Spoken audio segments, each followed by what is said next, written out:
Hi, this is Kelly Sparks, and I'm going to cover in this particular session the Adaptive Security Manager.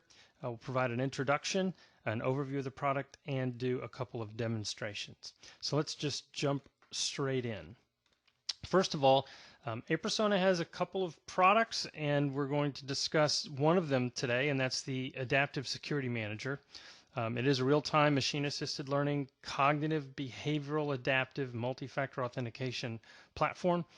We also have a behavioral, adaptive, multi-factor authentication single sign-on service with an adapter using Microsoft ADFS and our own single sign-on platform. So support of single sign-on, WS Trust, SAML2, OAuth2, Open Identity Connect in both the Microsoft ADFS adapter and our own platform, as I said, which is wrappering WSO2. But today we're focused on the aPersona Adaptive Security Manager and where it fits in the overall architecture. So very quickly, enterprises have users, and those users have access to internal applications as well as external applications, and through VPN they can reach internal applications as well. These applications may be single sign-on supported, or they may not be. For those that are single sign-on supported, there's some single sign-on service that is being leveraged to provide single sign-on for, in this case, Office 365, Salesforce, other third-party SaaS services, and maybe some internal SSO-enabled services, whether it's HR or support applications. And then there may be internal applications as well that are just doing local credential verification to LDAP or Active Directory. So when we take a look at this just very high level, aPersona layers in a couple of places. One is our adapters, which are layered into ADFS and our own single sign-on service to provide behavioral adaptive multi-factor authentication to a single sign-on process. And the aPersona Adaptive Security Manager itself can be called by these adapters, or it can be called and integrated directly into applications that don't support single sign-on. So a couple of different ways for the Adaptive Security Manager to layer in. When we demonstrate this, I'll show you a couple of different examples of both of them. But the aPersona platform, the Adaptive Security Manager, as we've said, it's behavioral. It invisibly protects online accounts, web service portals, and transactions from credential theft and fraud. It can authenticate any kind of transaction. So a login is a transaction, but also post-login verifications as well. We'll show that in the demonstration. There's a bunch of risk analytics that come with the tool as it collects and performs its verifications for reporting, audit, and compliance. It is effectively artificial intelligence, or artificial intelligence through machine-assisted learning. It is, for the most part, completely invisible and frictionless for the end-user experience. Super flexible, easy to configure. We'll show you all of that as well during the demonstration, and it's extremely affordable. So let's just jump right in here. The Adaptive Security Manager from aPersona is all about enabling information security compliance and eliminating credential fraud with the best user experience, the smallest IT footprint, and the lowest overall total cost of ownership. Just as a basis as to why this is so important, everybody knows that single-factor IDs and passwords are no longer secure, right? The Verizon data breach report has been clear every year for the last several years. Very high percentage, 80 to 90% of all the account takeovers involve weak or stolen credentials. You combine that with pretty much a base determined statistic of about 61% of all credentials are reused across multiple services. And when you combine that with 2 to 3 billion and growing credentials that have been stolen, you end up here. This is a regional bank quote in the Southeast U.S. A very high percentage of our customer credentials are already known to the hacking community. The reality is if you just rely on ID and password alone for any of your applications, for your employees, and even for your customers, you're putting them and your company at risk. All right. The goal, though, if all you have is ID and password, your threat landscape is effectively every device on every network in the world, right? There has to be, there's got to be something else that we do to improve the security of our systems. And um, just to be clear, there are a lot of services that are touting, passwordless authentication. And for the most part, those types of passwordless authentications do work, but they're not the only way to get in. They almost all have a side door. So uh, Windows Hello, right? I log into Windows Hello, and it uses facial recognition, right, to log me in passwordless. But what happens when the light is poor? It asks me for a 6-digit PIN, right? Uh, their banking systems have Touch ID enablement on their mobile devices, and their users can log in with no passwords, right, just with their biometric. But what happens if they don't have their iPhone? They log in with an ID and a password, right, through a browser. So hackers don't care, right? If you have some really cool, awesome silver bullet single sign-on thing that doesn't require a password. If there's a backdoor or a side door that's password related, that's how the hackers will get in. That's how data breaches happen. And that lowest common denominator, as well as um, other examples of IDs and passwords, has to be protected. So if you've got any side door, any login for your applications, whether it be for your enterprise users or for your customers, then if all you have is ID and password, then your threat landscape is the world, right? What we want to do is change that, right? We want to change the threat landscape from the entire world down to a continuously changing and migrating set of behaviors that it's down to 1 or 2 known approved devices, and everybody just has a few devices they use. 1 to 3 known and approved networks, right, that they access. 1 to 3, however many, typical known and approved locations. It might be 5, it might be 10, but just the known approved locations. All of it bound by application behavior, by time, and something that's constantly changing. So this is really what aPersona Adaptive Security Manager does, and effectively we are hiding identities in behavioral forensics, right? And these forensics and the behaviors of people with their devices and the networks they access and where they go and what they do and how they interact with applications, all of those things are behaviors. And they're always changing depending, over time. They migrate and they change. So we'll say this again, but if I don't say it, it's important, right? One of the worst places you can be in security is protecting something with something that never changes and having an unlimited time to figure it out. And if you think about it, that's really where we are with IDs and passwords, right?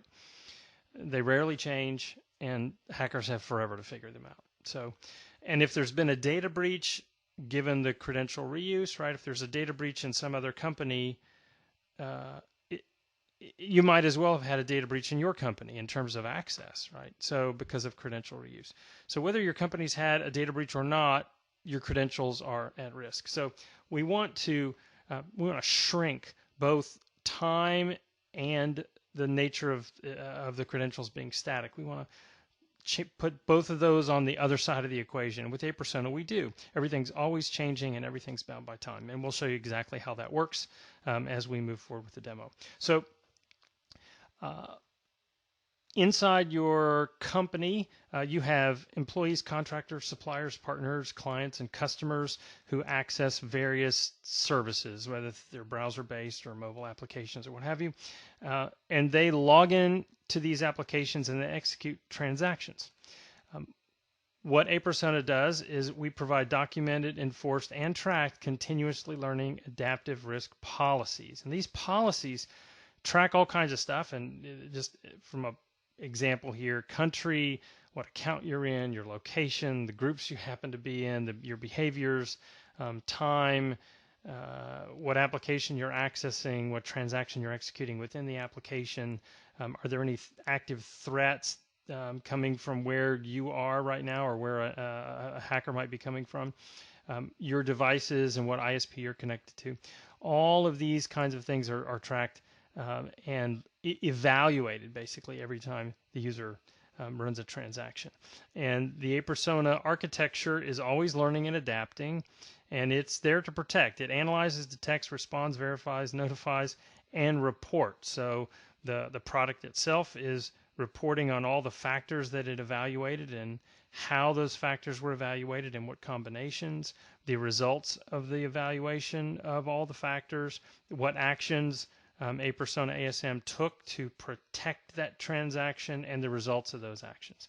And we would say, given the current state of affairs with stolen credentials, anything less, in other words, if you're just going to lean on ID and password alone, be careful, because if you run into some issues, it could be seen as willful neglect, right? Because the reality is we all know that it's not enough security, and if we know it's not enough security and we don't do anything about it, are we willfully neglectful? I don't know, but we're certainly headed that direction. So we'd recommend layering in behavioral adaptive across your single sign-on services and across your applications. Okay, just the architecture, as we said, every time a transaction comes in, aPersona ASM, Adaptive Security Manager, is learning, adapting, protecting, analyzing, detecting, responding, verifying, notifying, and reporting on every transaction. Again, we'll show that to you in the demo.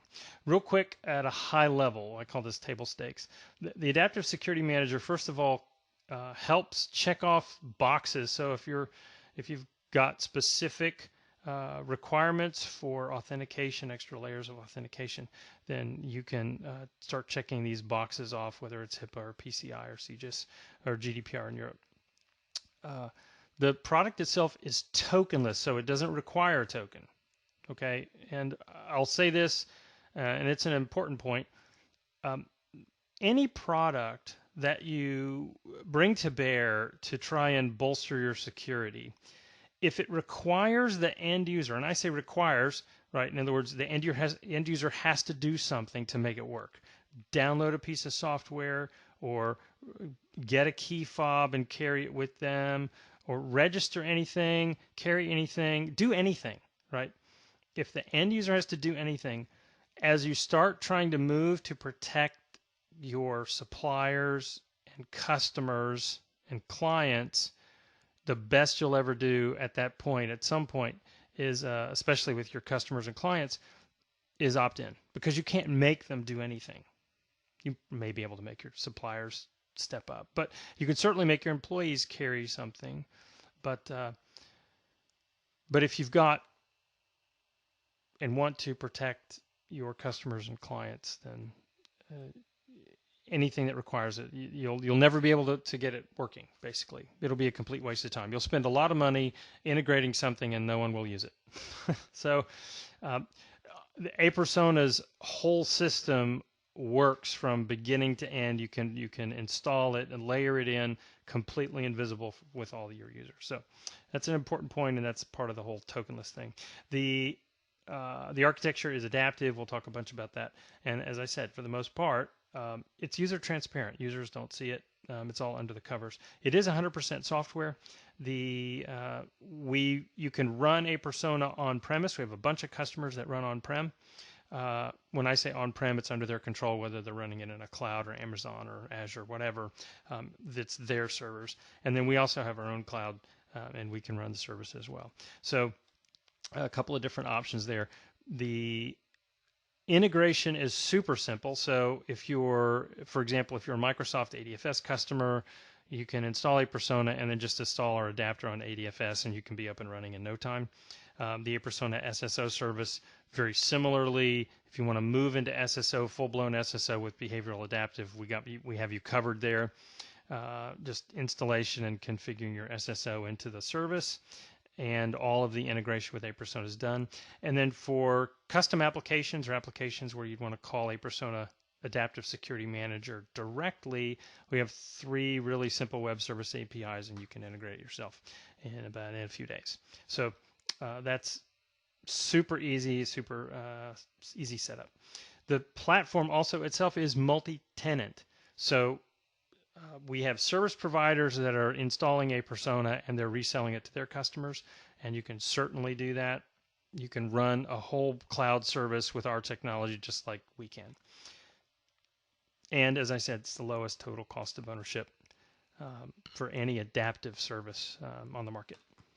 Okay, let's talk for a minute about aPersona Adaptive Security Manager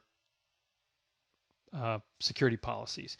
So the aPersona Adaptive Security Manager, as I said, is multi-tenant, right? Within a tenant for aPersona Adaptive Security Manager is a group of users, and more typically, that group of users is a customer. But you could use a tenant for other reasons, and you can split up security policies among other reasons. But for the most part, our tenants are customers. And within a customer or a tenant in the platform, you can build as many security policies as you want to build. Most typically, our customers will create a security policy that matches their application security groups. So they'll have employees that are super admins and employees that are admins and employees that are just regular employees, or they may have employees that are quote executives, and then regular employees, then administrators, and then maybe contractors and suppliers, and then customers. Maybe they have customer administrators and regular customers, that kind of thing. So you have a policy for each one of those security groups, and when the user logs in, they can be routed to a security group specific to their or security policy specific to their security group. And what I'm getting ready to show you here is everything that's inside a security policy. Right, so you can have multiples of these, but this is everything that happens when a user logs in and is routed to a security policy. And as I said, we'll do a demo, and I'll show you how that works as well. So first thing is there's integrated federation. If you're on ADFS or using our SSO product, then there's an immediate, getting started in terms of consolidating your logins and verifying your account credentials against either Active Directory or LDAP or some other backend identity directory. Then once that is passed, right, once the ID and the password have been verified either directly or through SSO, then the security policy starts checking all of these additional things. The first one is a global country fence. So aPersona Adaptive Security Manager allows a policy to be locked down by country. And there are 3 different use cases. There's whitelisted countries, there's blacklisted countries, and there is blocked countries. The difference between blacklisted countries and blocked countries is blacklisted countries can be overridden for a specific user for a specific period of time, and blocked countries can't. All right, we'll show you that in the demo. So again, that's the first factor. Then the Adaptive Security Manager has an active threat actor filter. So this is comprised of somewhere between 6 and 7 million active threats at any given time, and it's updated every 15 minutes. And that's updated from multiple sources, many sources for the threat actor.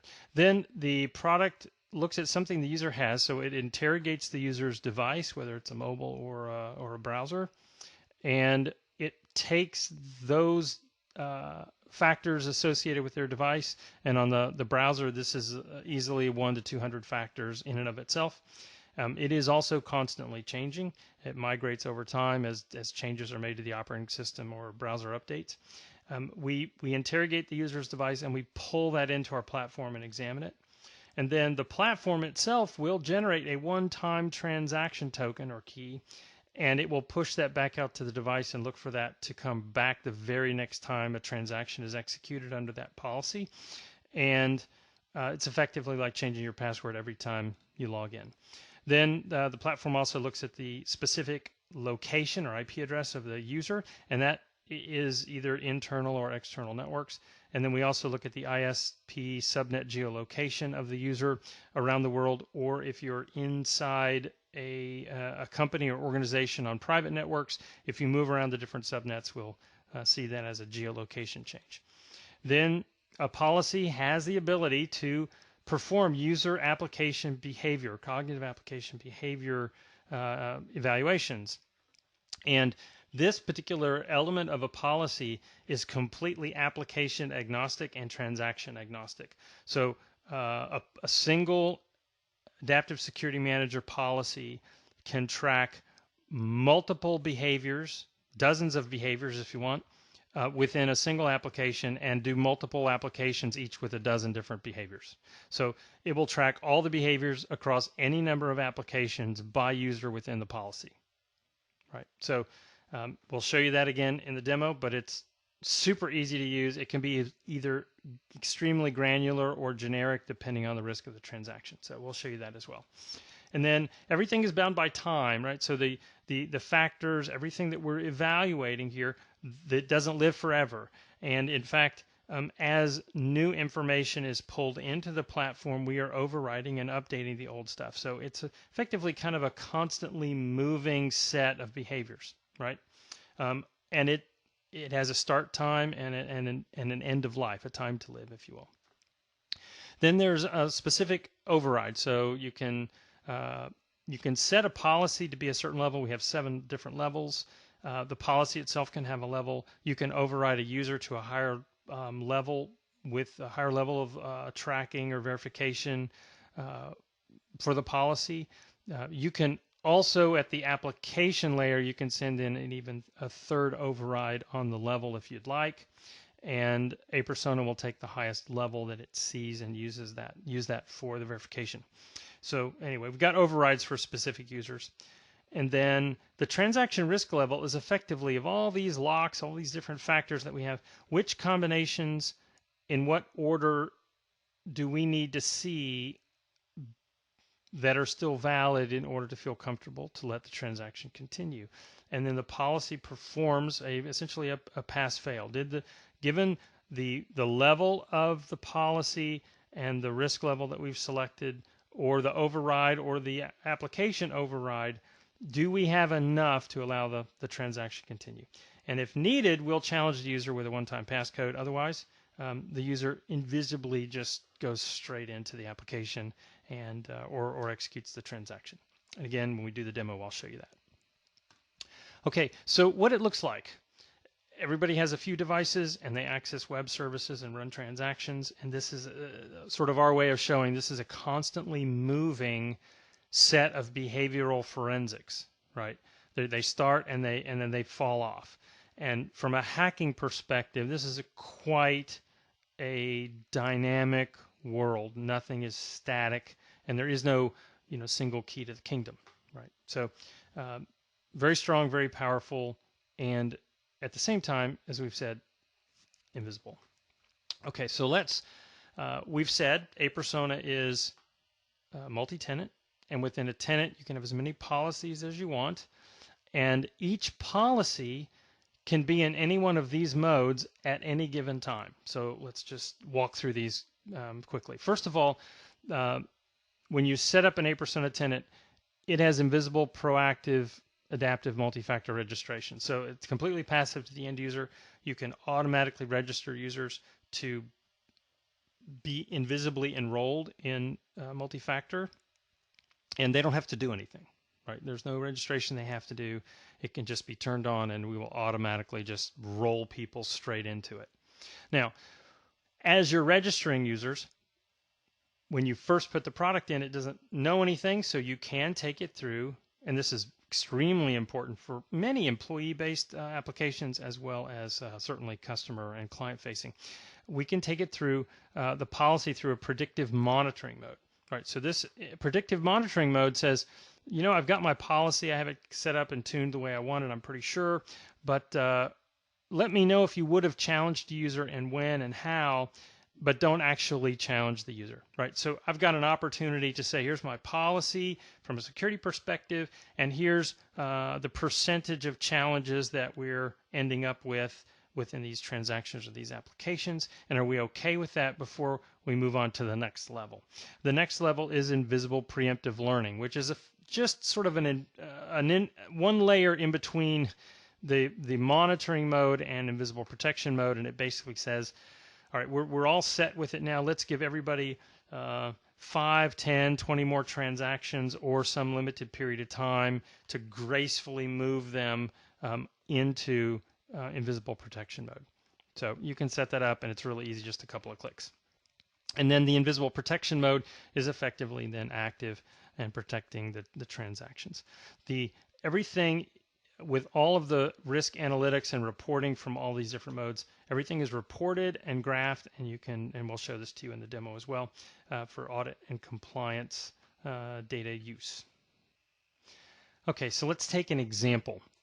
A user comes to a website, xyz.com, and once they access the website, they have a login. There's in this case, a user ID and password that's being validated against an identity management system or maybe an SSO service.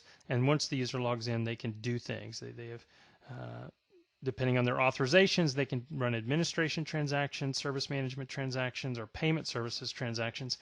But what we want to do here is layer in aPersona into all these transactions. So we add aPersona into the mix. You can see here aPersona is multi-tenant, so we've got a completely different customer here, ABC customer tenant. We're working right now with the policies inside the xyz.com tenant. And inside the xyz.com tenant, there's 3 different sets of policies, one for maybe SAPs, another internal set of policies for support. But we're interested right here with the xyzportal.com policies, and they have 2. So there's a policy that's evaluating the login, and if the user is logging in with the aPersona SSO service or ADFS, right, the API is already built in, the login occurs, and the API verifies that login against this policy. And you can see that the policy is set to level 1. It is currently actively and visibly protecting the transactions. And then once the user logs in, they have administrative transactions and service management transactions they can execute. And those are also being evaluated by the same policy, but it's doing post-login verification of their behavior. So is it normal, for example, to delete a company, right, from an administrative perspective, or remove an alert for a company, or whatever the riskiest transactions might be that you want to protect, you can do that. And then maybe payment services is a very risky set of services. Only a few people can have access to these things, and whenever these types of transactions are executed, we're going to send it to its own policy, tracked completely independently. And in this case, it's a level 4. It's a higher level of security. More factors have to be verified, maybe a shorter time frame. And right now it's in learning mode because we're bringing this particular policy online at the moment, right? So, and again, just to show the flexibility of where and how you can layer in aPersona's adaptive verifications across both login and post-login transactions. Again, everything is reported and available for risk analytics and reporting. Okay, let's do a demonstration. Okay, and let's talk about what we're going to show here. So we have a little demo called Acme Banking, and what we're going to do in this demonstration is we're going to have a user go into this, go to the Acme Banking website here and register. There will be, depending on the application, there'll be a bunch of things that a company wants to do to do identity attestation for that user. Maybe they have to copy a number off of their paper bill, enter their account number or part of their account number, maybe part of their social security number, whatever it is they need to verify the user, feel comfortable that the user is who they say they are during registration.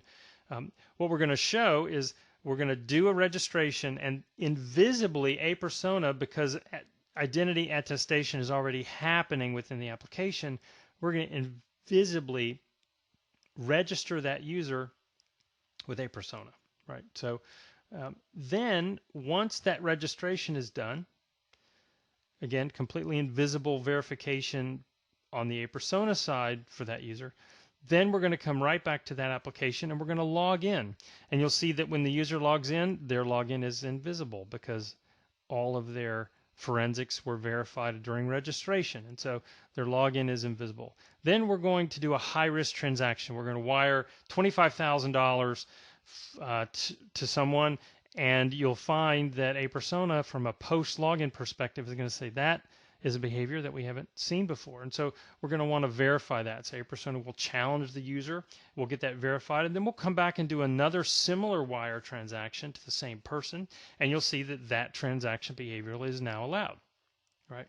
Then we're going to go to a completely different application, but all sharing the same security policy and risk information inside aPersona Adaptive Security Manager. And we're going to do an Office 365 login. Right? It's going to connect on-prem to an ADFS server. It's going to verify the credentials, and it's going to execute using the aPersona ADFS adapter.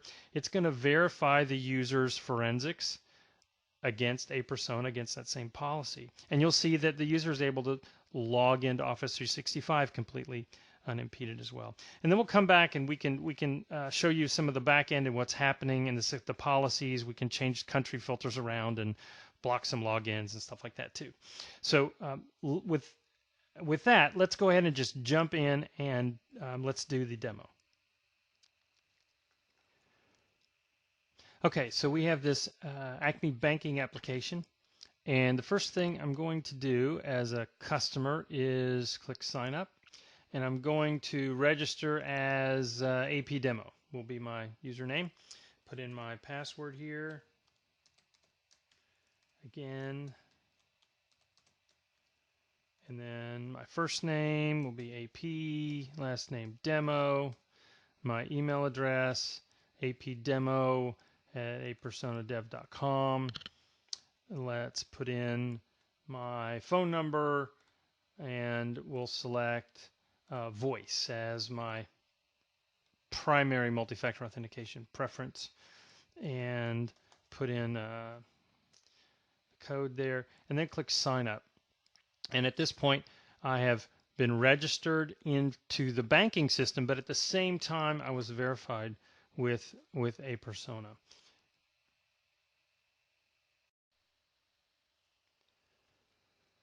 Okay, now let's log in as AP Demo with my password.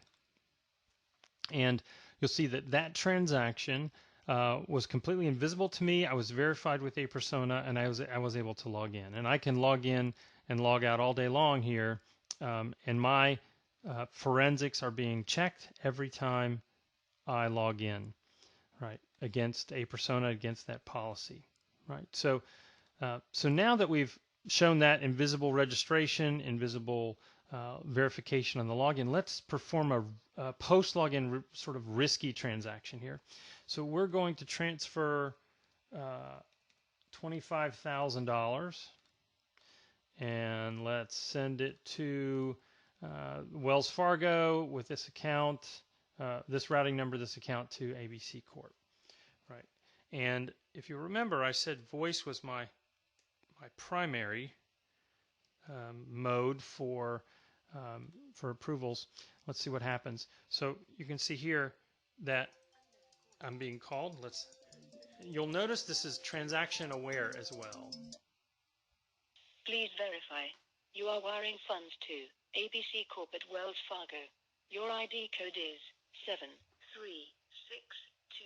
Again, your ID code is 7362.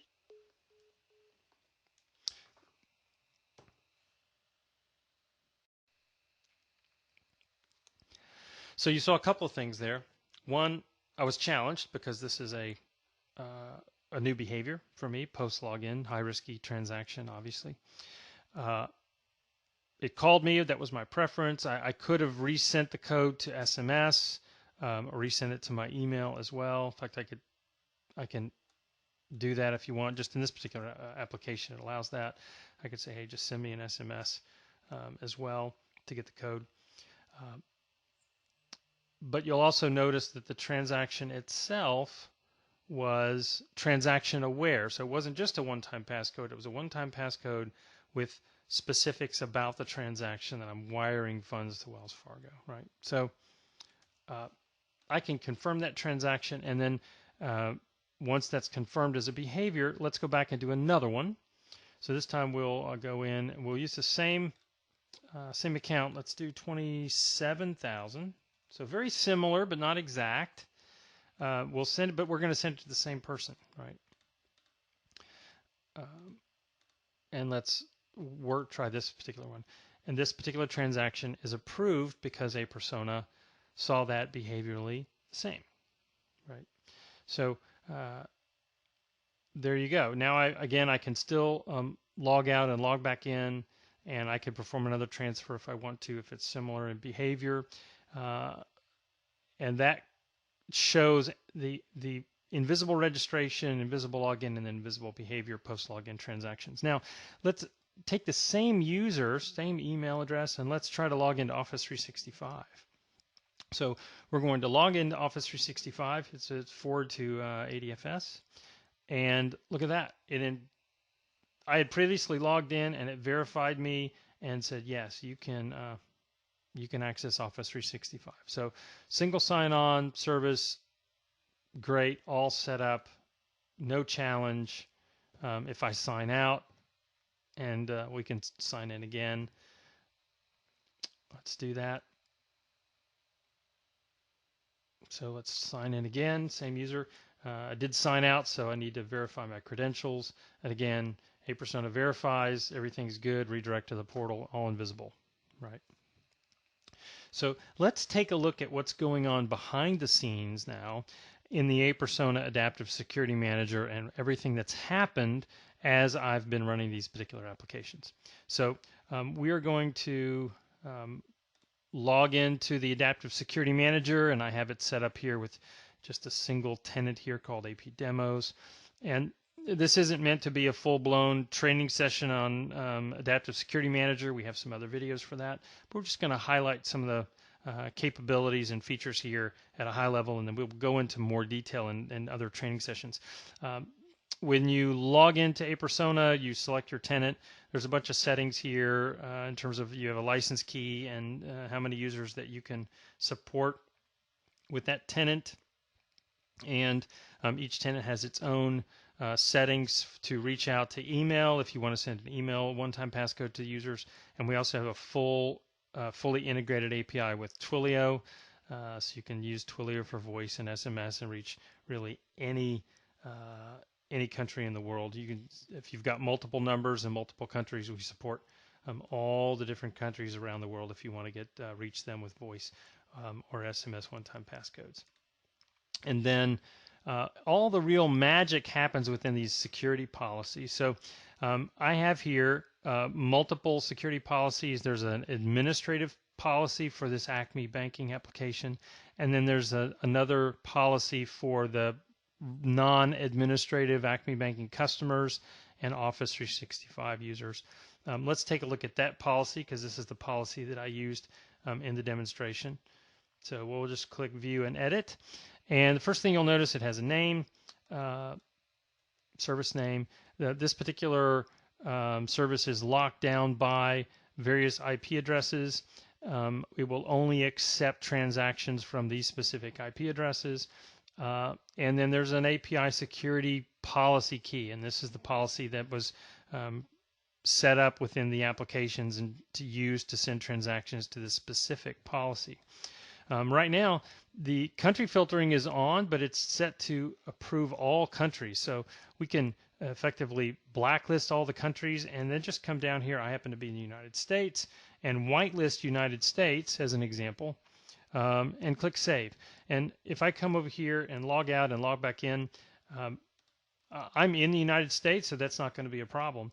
But if I come back to the policy and let's blacklist United States, then within the country filter, in this case, all countries in the world are blacklisted, but just for the sake of demo, it's not going to let me log in. And in fact, on the Office 365 piece as well, if I log out here and log right back in,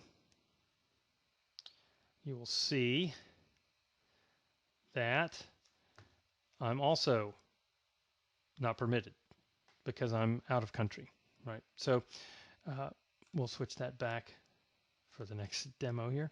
But that's country-based filtering. And I could, by the way, go into user management, and this is just to show you here, AP demo. let's allow APDemo to log in from the United States for a period of time, just so we can show that real quick here. So let's say, hey, United States is allowed, and let's allow that from today, right, to maybe next week, all right, and let's save that.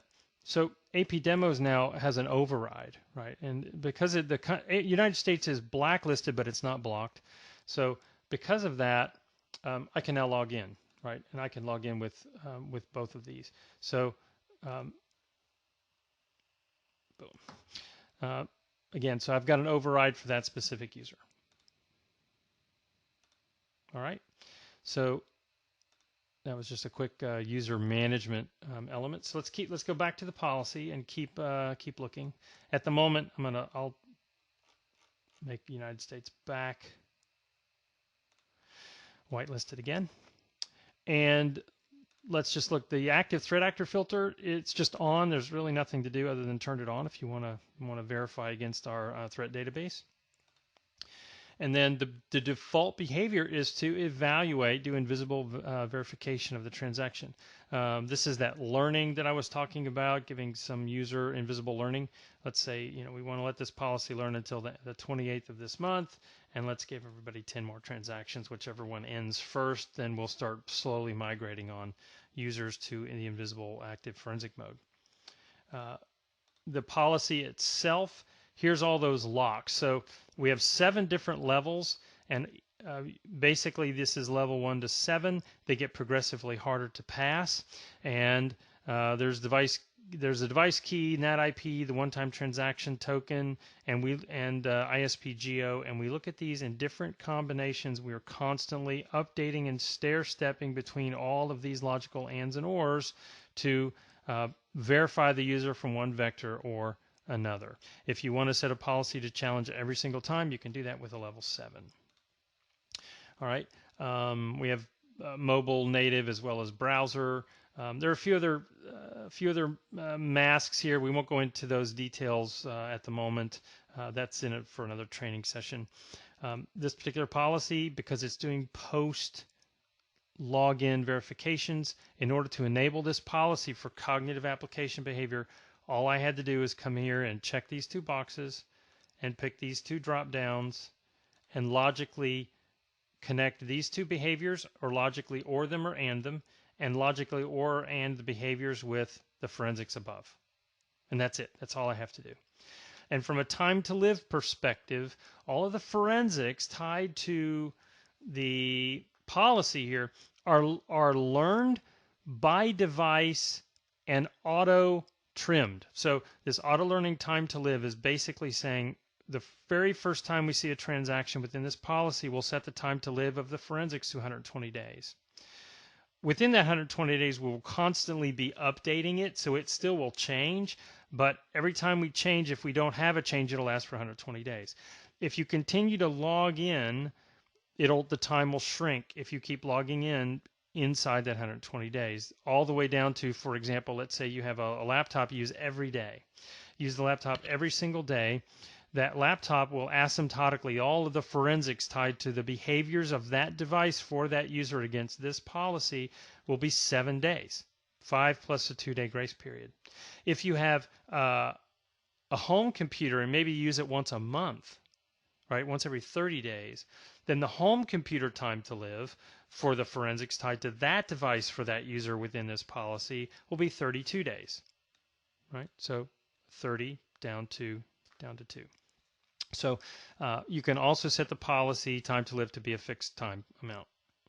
But it's super flexible, and again, there is no, if you looked at other products, they have these complicated scripting languages, and you build things, and you're not really sure what it's doing, right?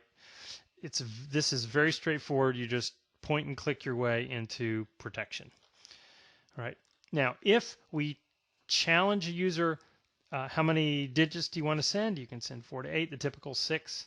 The default is user email address. So if you don't put in anything, you don't send any overrides for voice or SMS or tokens or any other options, the policy will send the one-time passcode to the email address. You can also pause it and let the user pick, which is what I did. what the ADFS adapter does. So you can send that out. And if you send out an email, this is what you send, right? Here's the template for the subject and the body. If you send an SMS message, here's the template for what you're going to send out. And if you're sending a voice message, here's what you send out, text to voice. And then if we do send out a challenge to the user, how many times do they get to get it right? In this case, we're giving them default of 3. And the time to live of the actual transaction itself is 300 seconds. So they have 300 seconds or 5 minutes to complete the challenge. And if either one of these fails, then you have a couple of options. You can just log them in the database as a failed transaction, but you can also notify an administrative email, and you can put that support email over here for both of these use cases, and you can send alert emails on those use cases. You can also alert the end user as well if you want to do that. And then when you send out a transaction to the support, this is what, or the end user, this is what you send, right? So, and that's a policy, and it literally just takes a few minutes to set it up. And once it's set up, you are good to go. And you can move the policy. You can actually set the policy level to a 3, and then try a 2, and then try a 4. You can do all kinds of things within a policy while you're tuning it and making sure it's exactly right before you put it into full time verification mode. And then user management, I already showed you this, or at least an example of it.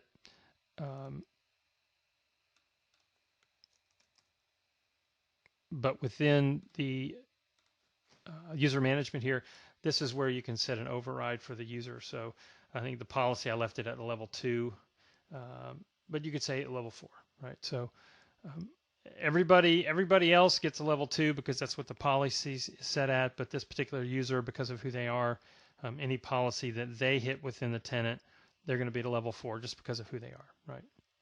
So you can also clear the keys. This has nothing to do with their identity, their ID, their password resets. All of that stays in the identity management platform. Clearing the keys here is just clearing all of their forensic data, right? So if you need to clear all that out, and then it'll maybe force a challenge or force a relearning if you're in learning mode, you can do that here. You can also completely remove the user, and the next time they log in, everything will be cleared, but they'll also get re-registered automatically. Okay, let's look at just transaction history real quick. So transaction history, every time you run a transaction, as we said, there's a lot of risk analytic data that gets collected. And in this case, while I've been running this demos for you, all the forensic data of everything that's happened has been tracked and verified, and all the details are here, right? So everything that the timestamp of when the transaction occurred, the email address of the user, the policy, the security policy that was used, everything that came in, all the forensic data that came in, everything that we did on the back end to verify and authorize that transaction, and the results of those transactions. And you can see here those are those country blocked issues that we had earlier. And then everything is graphed. So if you want to take a look at everything that's been going on within the system, you can look at that across multiple days. You can look at it across multiple tenants. I only have one tenant in here. And you can look at the policy itself. So you could say, let's just look at the Acme Office 365 policy, and let's just look at all the transactions that include AP Demo. Right. So you can do both daily and monthly reports, any day, any tenant, any security policy, or any user, any combination of that, and look at all of your data. And we track all the evaluated transactions, the invisible transactions that were verified, the transactions that were challenged by level, any failed transactions, automatic registrations when those happened, automatic learning when we did that, and then if we had put the policy into monitoring mode, we would have tracked those as well. So, but everything is here. This updates every 5 minutes. It's a little bit configurable, but that's it. You set this up and you integrate it with your application, or you have it a part of your single sign-on solution, and any service that's using aPersona, like if it's integrated with your single sign-on service, literally with just that particular setup, all of your employees will be protected across all their single sign-on applications, regardless of what they're using once they do the single sign-on. So that's a quick overview and a setup of aPersona itself, and that was the demo. So we thank you for watching. If you have any questions, you can send us an email at info@apersona.com. If you have support questions, you can send an email to support@apersona.com. And then our website is www.apersona.com. Thanks for watching.